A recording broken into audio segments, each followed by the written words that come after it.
본과의 말씀은 마태 11장으로 왔어요. 마태복음 11장 1절에서부터 19절까지 있는 말씀입니다. 말씀의 제목은 세례 요한과 예수님의 증거 이렇게 잡았어요. 예수님께서 세례 요한의 질문에 대해서 대답을 하시고 또 이 시대에 대해서 교훈하시고 세례 요한이 어떠한 사람인지를 공중들 앞에서 사람들 앞에서 증거한 아주 귀한 본문의 말씀입니다. 먼저 대제를 두 개로 나눴는데요. 1절부터 15절까지 예수님과 세례 요한 묻고 답하고 예수님께서 세례 요한에 변론한 그런 대목부터 첫 번째 길게 좀 잡았고요.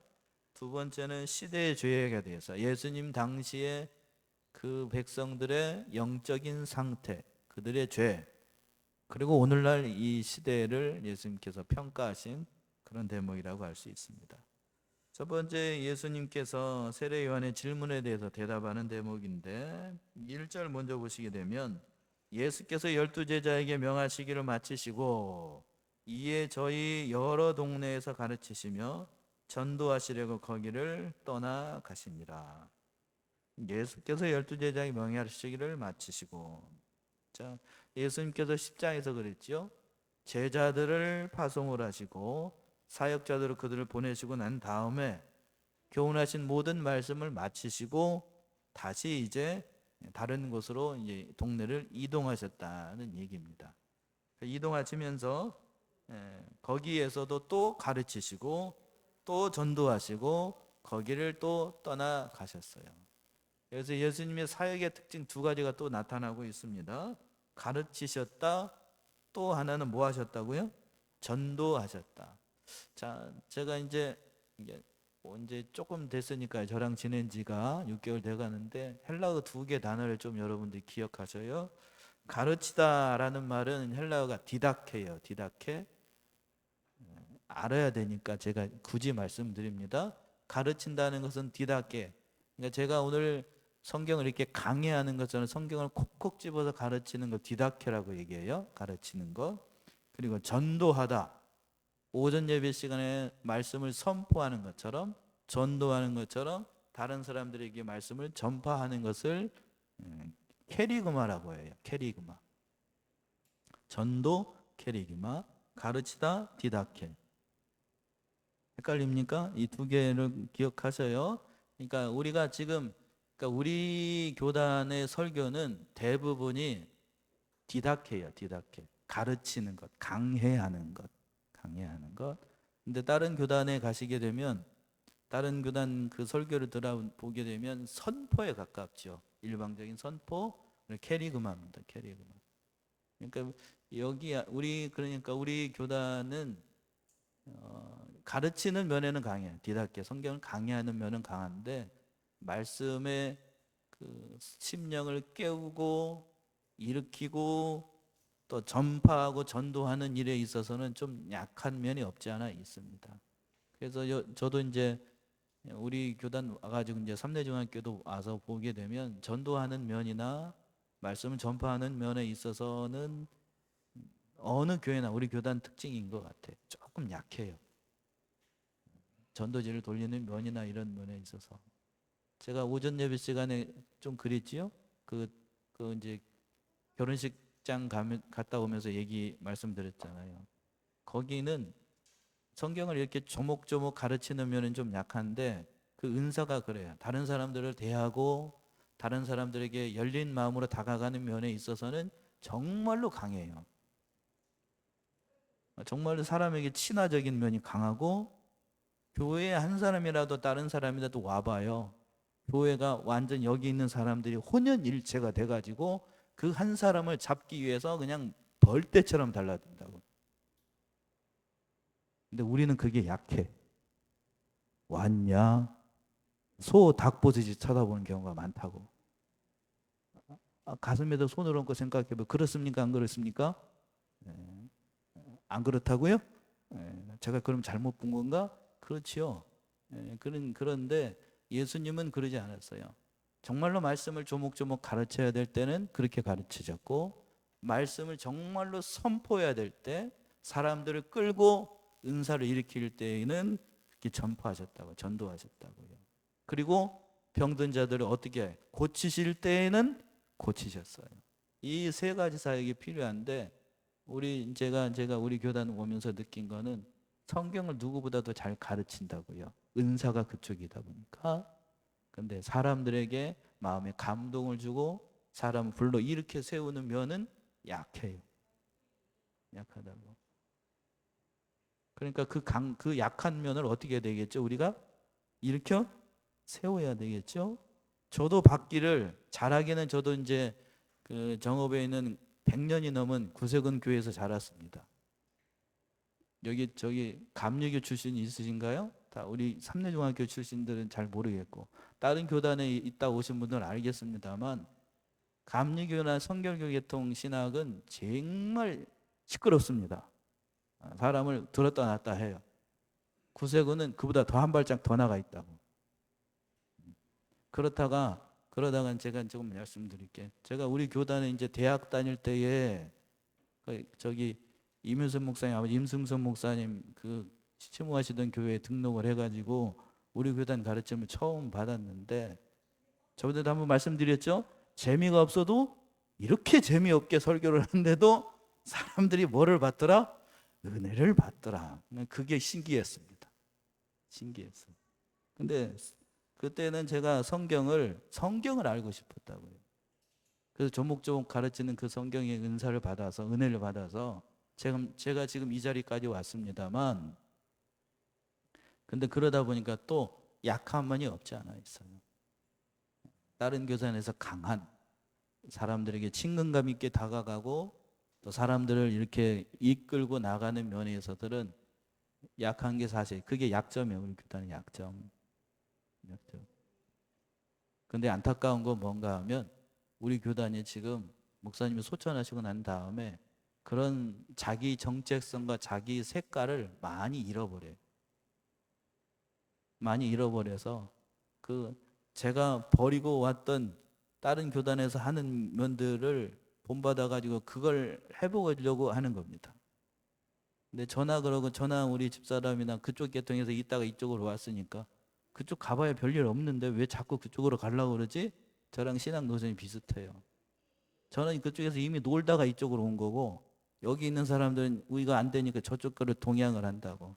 그러면서 저는 뭐라 그러냐면 그런 사람들 우리 교단에 그런 사람들 목사님들 만나면 어떻게 한다고요? 가봐야 뭐 하다고요? 가봐야 뭐 하다고? 그거 아무것도 없어. 아무것도 없어. 배워야 될 건 있지요.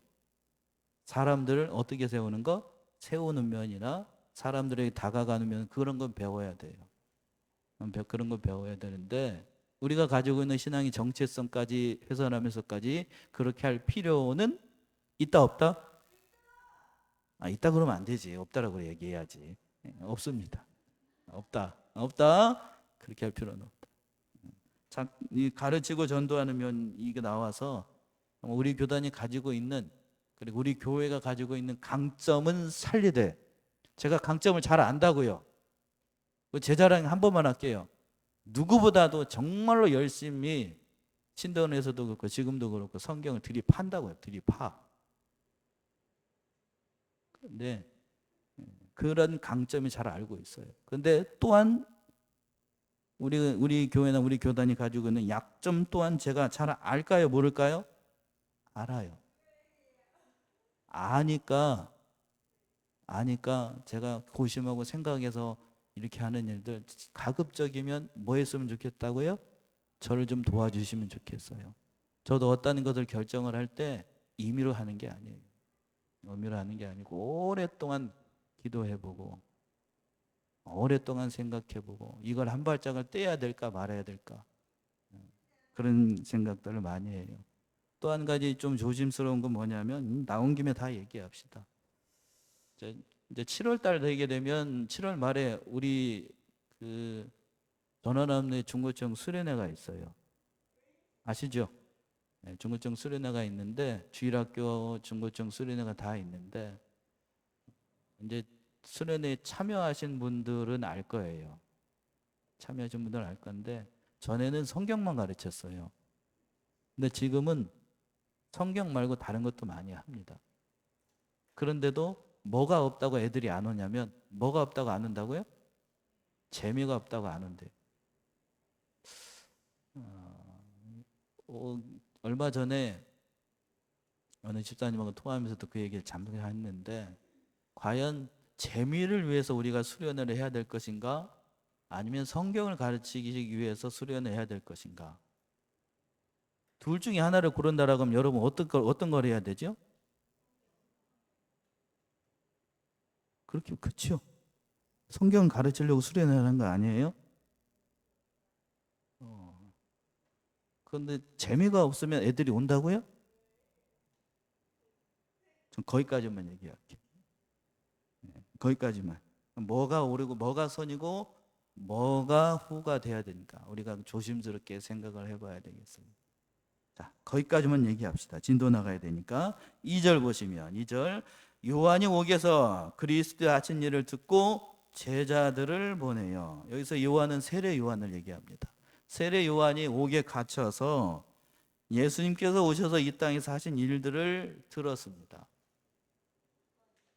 예수님께서 무슨 일을 하셨는가 하면, 산상수훈의 말씀을 마치고 7장까지가 산상수훈의 말씀 아니에요? 그리고 8장부터 10장까지 있었던 예수님의 사역에 대해서 세례 요한이 감옥에 갇혀서 다 들었다고요.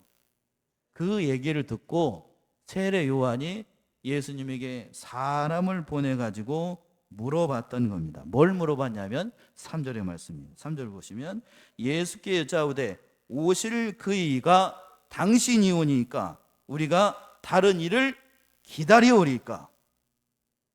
단도직입으로 세례 요한이 예수님께 물어봤던 거예요. 예수님께서 하신 사역들을 조목조목 세례 요한이 다 듣고 제자들을 통해서 예수님께서 하신 일을 다 들었다고요. 그리고 난 다음에 예수님께 본질적인 물음을 하는 거예요. 오실 그리가 당신입니까? 오실 그리라는 얘기는 우리가 기다리던 누구? 그리스도가 당신입니까? 단지하게 물어보는 거예요. 아니면 아니라고 하면 우리가 다른 사람을 기다려야 됩니까? 라고 예수님께서 물어봤던 겁니다. 그럼 왜 이렇게 물어봤는가? 예수님께서 하신 일을 세례 요한이 감옥에서 듣고 자기가 생각하기에, 세례 요한이 생각하기에 그들이 기다리고 있었던 메시아하고는 전혀 다른 길로 예수님께서 사역을 하고 있기 때문에 세례 요한의 관점으로 봤을 때에는 자기들이 기다리고 있던 메시아상이 아니었어요. 그리고 세례 요한이 전파했던 주님의 모습, 그리스도의 모습이 아니었기 때문에 물어보는 거예요. 그럼 세례 요한은 예수님에 대해서 뭐라고 얘기를 했는가? 뭐라고 깨닫고 있었는가? 자, 마태 3장을 한번 가보세요. 조금만 앞에 가면 3장이죠. 3장 11절에서부터 12절 어느 분이 한번 읽어보십니다. 마태 3장 11절에서부터 12절.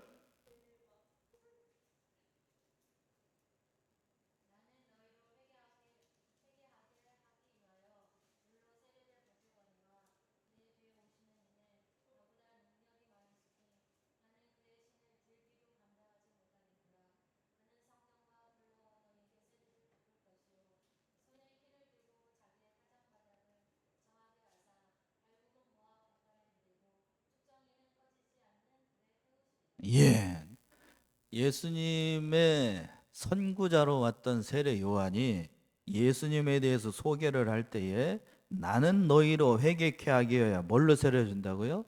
물로 세례를 주지만 내 뒤에 오시는 예수님은 나보다 능력이 많아서 나는 신들매를 감당치 못하겠고 또 성령과 불로 너에게 세례를 주실 분이다. 그리고 난 다음에 12절이 중요한데, 손에 뭐를 들고?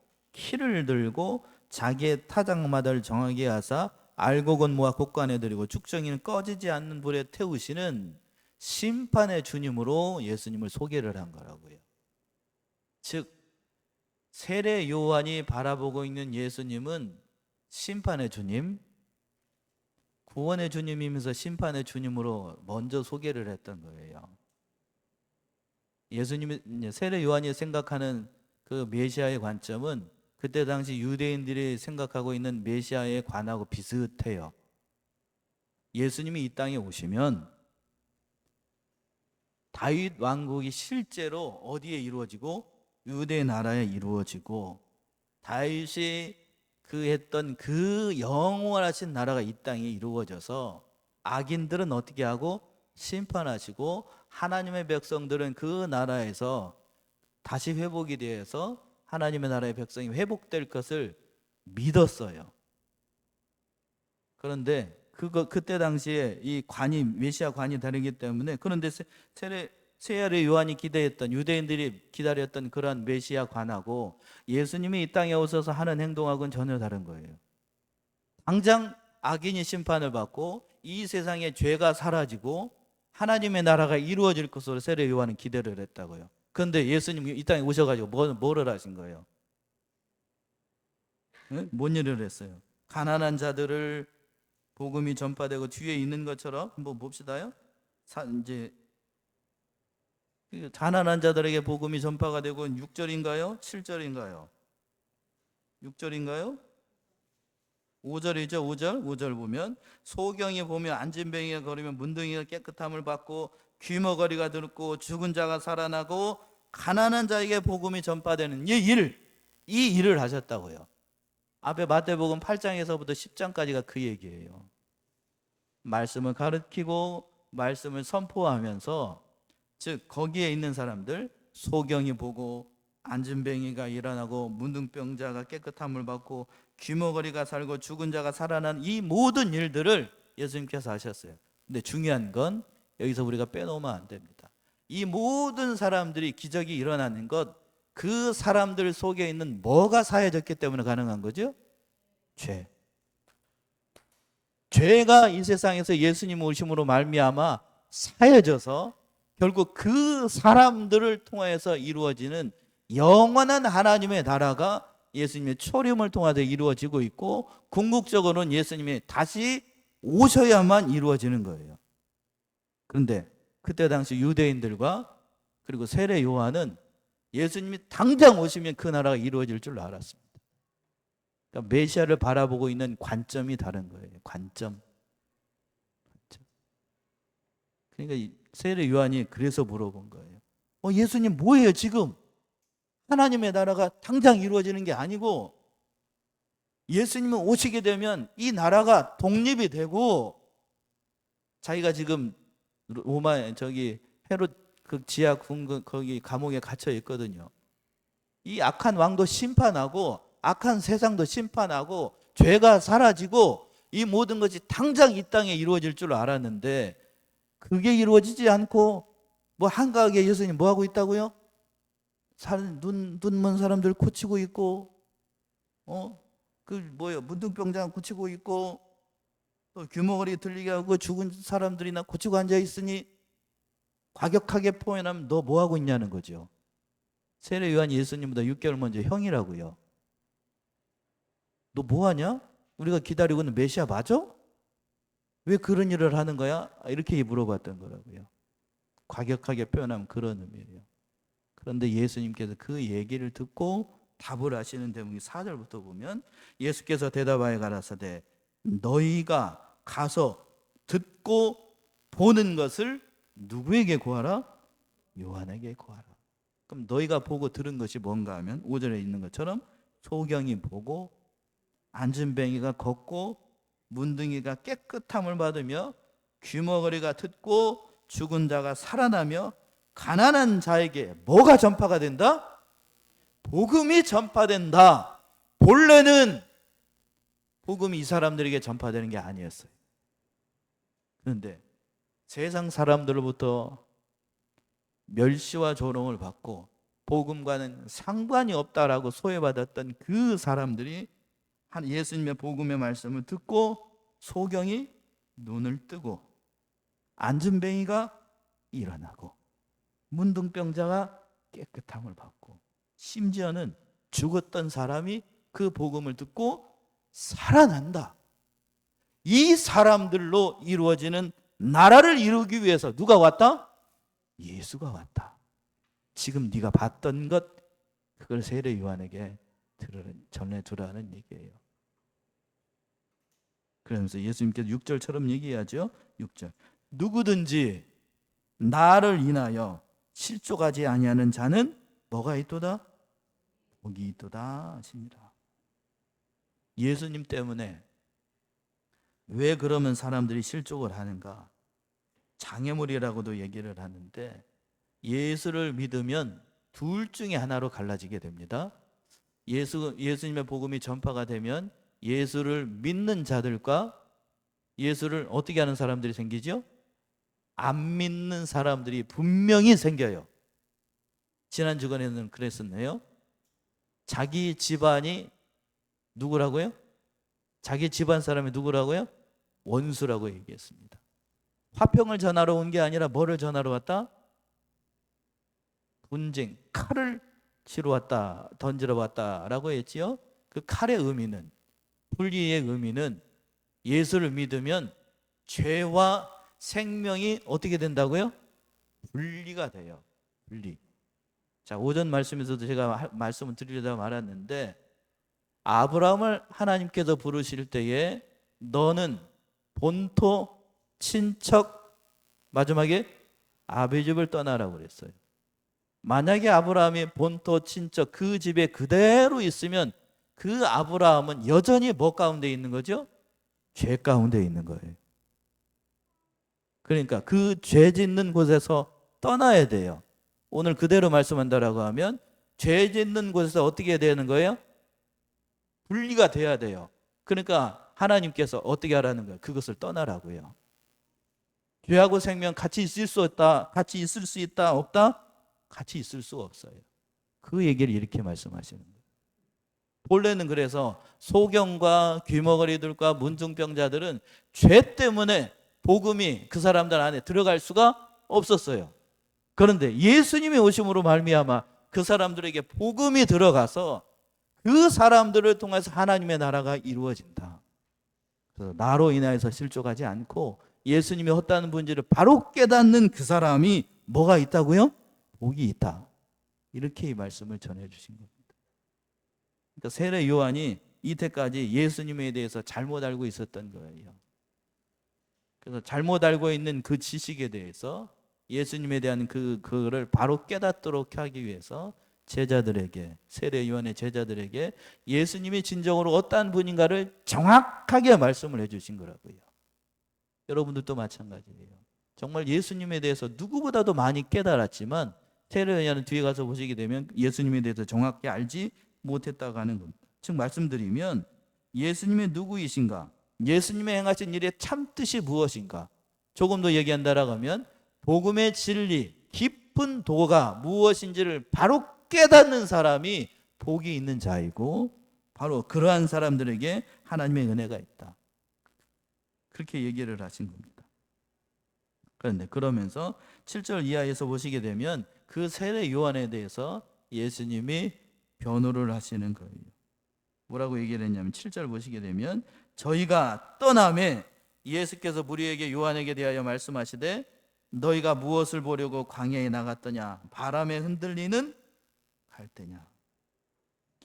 제자들이 떠나고 난 다음에 세례 요한이 예수님에 대해서 잘못 알고 있는 것들 바로 잡아주고 난 다음에 거기에 있는 사람들에게 예수님께서 세례 요한이 누구인지를 정확하게 얘기를 해주시는 겁니다.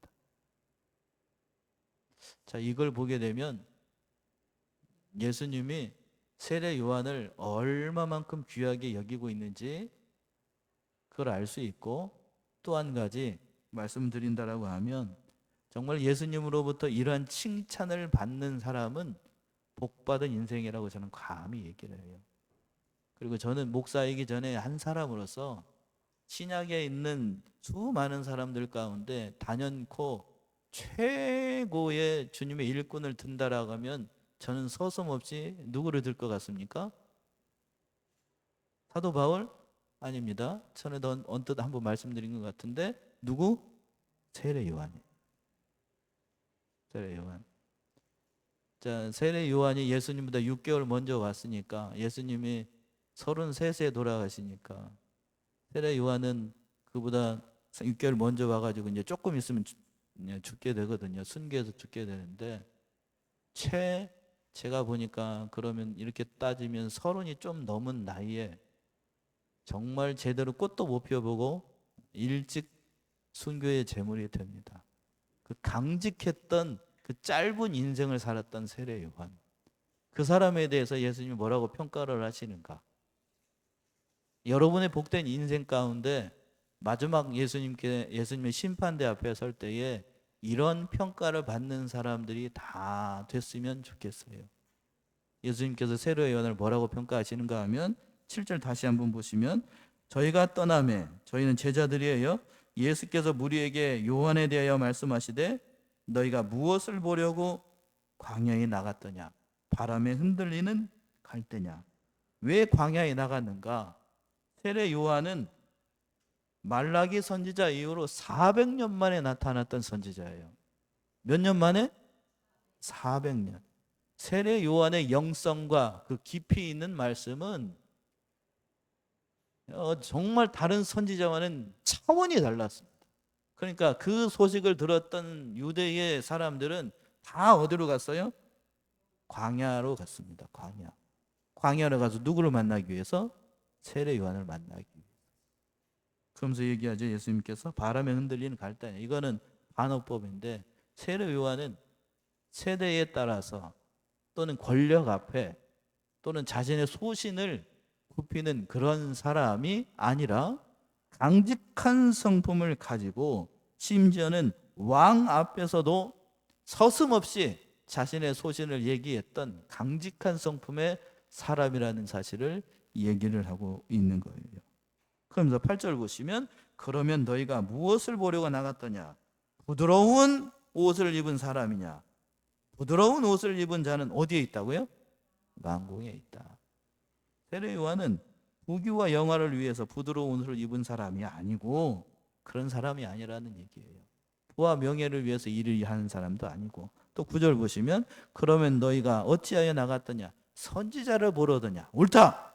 내가 너희에게 이르노니 선지자보다 나은 자니라. 세례 요한에 대한 평가예요. 선지자를 보러 갔느냐? 400년 만에 나온 선지자 보러 갔느냐? 옳다. 그 사람이 정말로 귀중한 선지자이고 하나님께서 보내신 사람이다. 심지어는 선지자보다 가장 나은 자라고 예수님이 평가를 하셨어요. 그러면서 또 10절 보시면, 기록된 바 보라, 내가 내 사자를 내 앞에 보내노니 저가 내 길을 내 앞에 예비하리라 하신 것이 이 사람에 대하여 말씀한 것이다. 이제 이건 이 말씀은 말라기 3장 1절의 말씀을 인용한 것인데, 예수님이 오시기 전에 하나님께서 누구를 보내시겠다라고 얘기했냐면 엘리야를 보내시겠다고 얘기했어요. 약속하셨다고요. 그 엘리야가 누구를 가리키는가 하냐면 바로 이 세례 요한을 가리킨다. 예수님이 직접 얘기를 하신 거예요. 이 선지자. 그러면서 평가를 하기를 11절 얘기했습니다. 11절, 내가 진실로 너에게 이르노니 여자가 낳은 자 중에 누구보다 큰 이가 없다고요? 세례 요한보다 큰 이가 없다. 그러나 천국에서는 극히 작은 자라도 저보다 크니라. 여자가 낳은 자 중에 세례 요한보다 큰 사람이 없다. 이거는 뭐 세례 요한이 날 때, 어머니 뱃속에서 나올 때 머리가 큰, 체격이 큰 사람이다, 그런 뜻이 아니고, 여자가 낳은 자라는 그 상징적인 의미예요. 구약이 낳은 선지자 중에, 사람 중에 예수님에 대해서 이렇게 많이 깨달은 사람은 누가 유일하다는 얘기예요? 세례 요한이 유일하다는 얘기입니다. 그러면 세례 요한이 예수님에 대해서 깨달은 진리가 뭔가? 요한복음 1장 34절에서는 예수님을 하나님의 아들이라고 소개를 했어요. 첫 번째, 누구라고요? 예수님은 하나님의 아들이라고 얘기를 했어요. 두 번째는 세상 죄를 지고 가는 하나님의 누구? 어린 양이라고 소개를 했어요. 그래요, 고마워요. 3번, 세 번째, 키를 가지고 앞에서 찾아봤어요. 타작마당을 정결케 하시는 심판의 주님으로 얘기를 했어요. 우리가 찾아봤죠? 네 번째는 자기는 신들매도 풀리기 감당하지 못할 먼저 계셨던, 영원 전부터 계셨던 분이라고 소개를 했습니다. 마지막으로 다섯 번째, 성령으로 세례를 베푸시는 분. 이렇게 소개를 했다고요. 그러니까 구약에 있는 수많은 선지자들이 있었습니다만 예수님에 대해서 이렇게 정확하게 깨닫고 증거한 사람이 세례 요한이었던 거예요. 그래서 여자가 낳은 자 중에, 즉 구약 성경이 구약이 얘기하고 있었던 모든 선지자 중에 가장 큰 사람, 최고의 절정에 있었던 사람이 누구라고요? 세례 요한. 그런데 그런 사람도 그러나 천국에서는 극히 작은 자라도 저보다 크다. 근데 구약적 관점에서는 세례 요한이 예수님에 대해서 정말 많이 깨닫고 진리를 많이 깨달았지만 그러나 세례 요한도 한계가 있었어요. 여자가 낳은 자 중에 가장 큰 자이기는 합니다만 천국에서, 즉 신약적 관점으로 얘기한다라고 하면 신약에 있는 성도들에 비하면 세례 요한도 깨달은 진리가 크지 않다는 얘기입니다. 이게 무슨 얘기인가 하면 오늘날 예를 든다라고 하면 그거예요.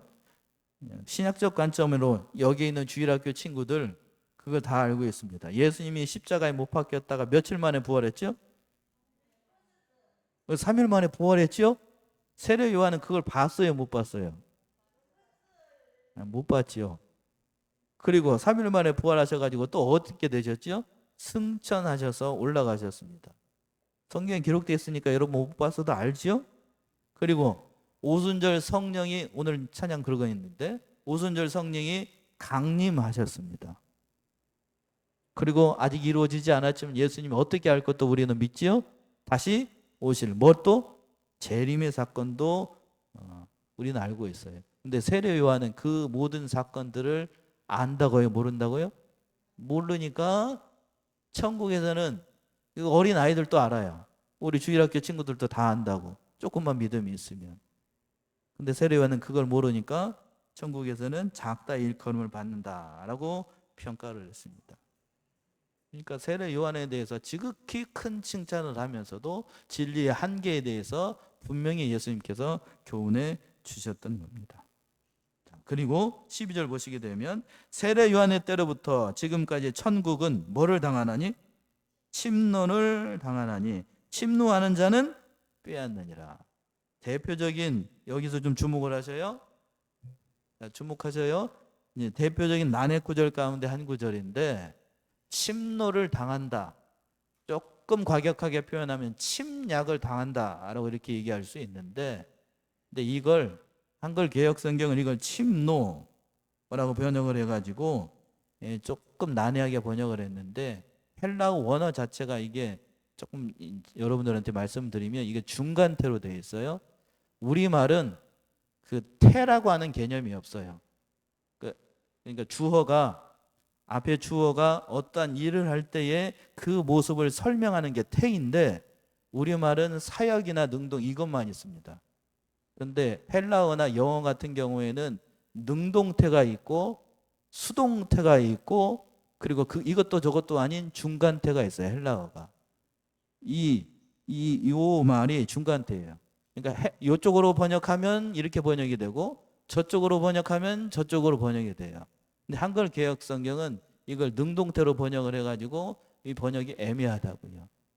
그래서 이명기 목사님이나 이걸 긍정적으로 해석을 했던 분들은 어떻게 생각을 하냐면 인간이 열심히 힘을 다해서 예수를 영접하고 천국의 일을 힘써 일을 하게 되면 하나님의 나라에 이룰 수 있다라고 이렇게 긍정적으로 해석을 한다고요.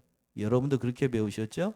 공과에도 그렇게 돼 있는 것 같고, 그래서 정말로 사력을 다해서 일을 하게 되면 하나님의 백성이 될 수 있다는 그런 긍정적인 의미로 이렇게 해석하는 경우들이 있어요. 그런데 제가 성경을 연구해 보면서 느끼는 바는 사람의 열심과 사람의 노력을 중요시하게 하는 그런 거는 좋지만 잘못하게 되면 인간의 열심이 되기 쉬워요. 누구의 열심? 인간의 열심. 그걸 성경적 신학적으로 얘기를 할 때에는 무슨 의라고 얘기하죠? 자기의. 믿음에 있어서 자기의가, 자기가 열심을 내서 할 수 있는 게 있나요? 여러분 얘기해 보세요. 구원에 관련되는 모든 일들 가운데 내가 할 수 있는 게 뭐라도 한꺼번에 조금이라도 있습니까? 없지요. 천국에 관한 복음의 말씀도 마찬가지예요. 그래서 오늘날에는 대부분 어떻게 생각을 하냐면 이걸 부정적인 의미로 해석을 합니다. 즉 어떻게 얘기를 하냐면 세례 요한의 때로부터 예수님 때까지 하나님의 복음의 말씀은 계속해서 핍박을 받았다.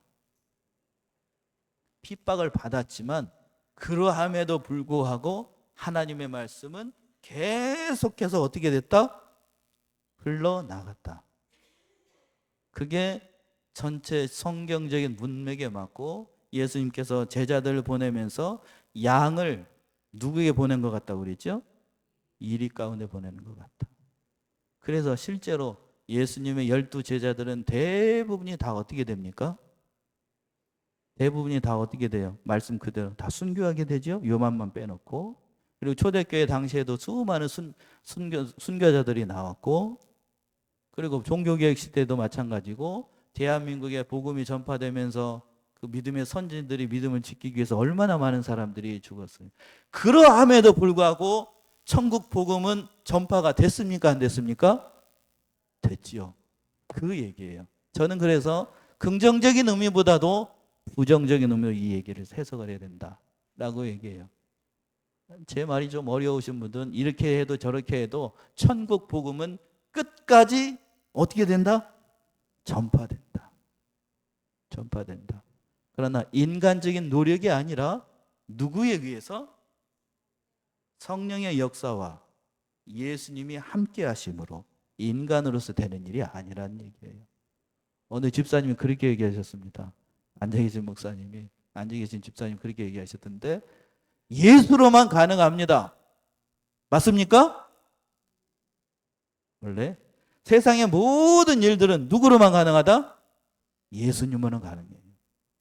복음도 누구로만 가능하다? 예수로만 가능하고, 교회의 모든 일들도, 세상의 모든 일들도 뭘로만 가능하다? 예수로만 가능하다. 제가 오늘 점심을 먹으면서 남자 어느 집사님들이 저기 오늘 그 돌아가는 정치 얘기를 조금 하시면서 그 얘기를 하시더라고요. 제가 답을 드리려다 그냥 듣고만 있었습니다.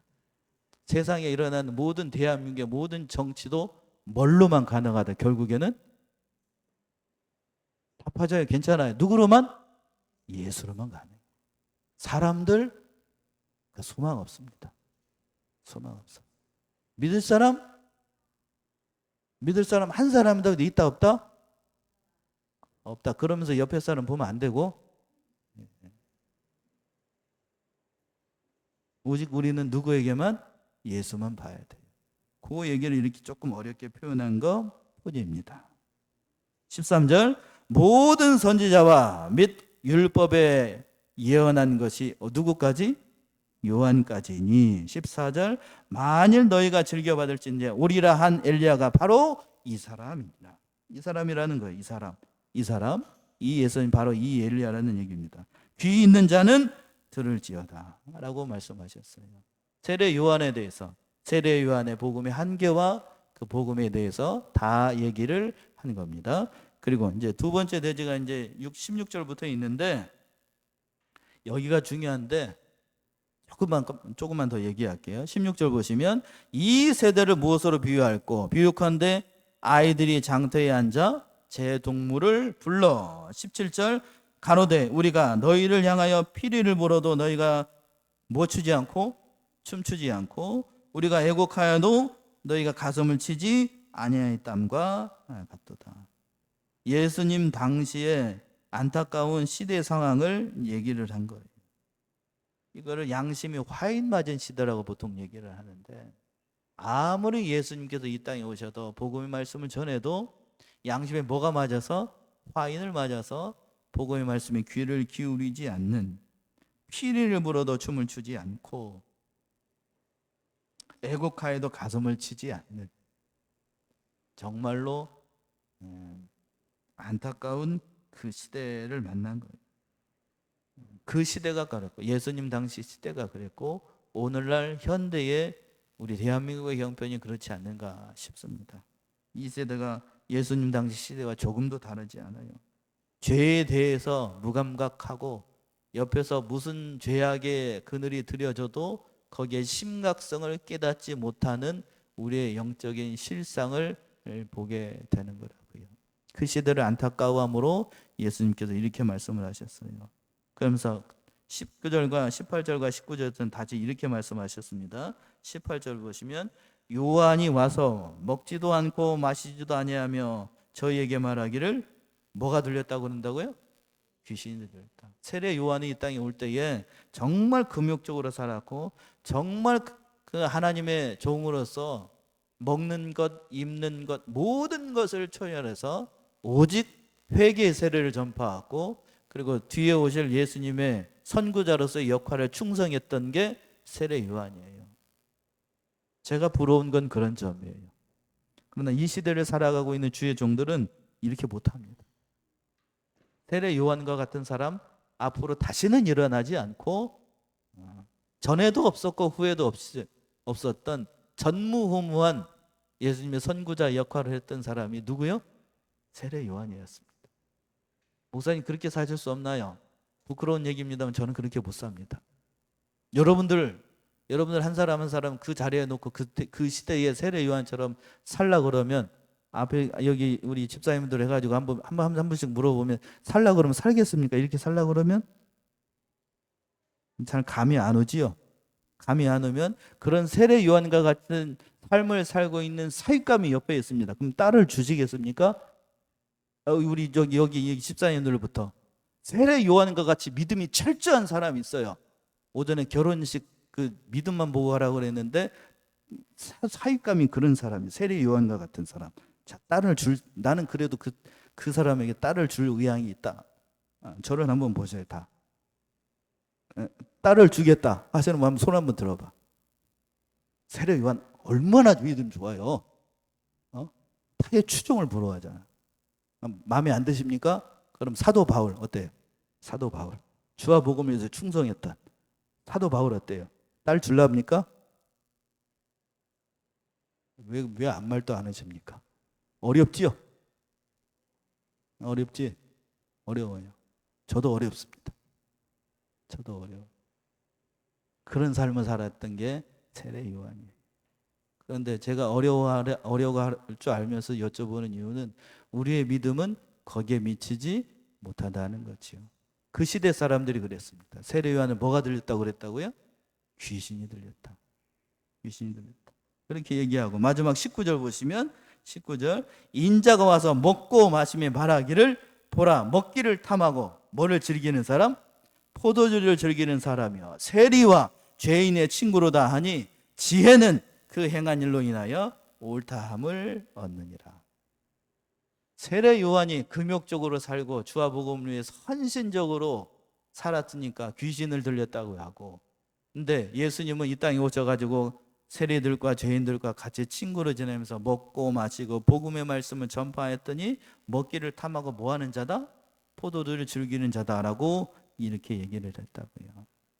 그러니까 그 시대가 얼마나 복음에 대해서 무감각했는지를 단적으로 보여주는 그런 말씀입니다.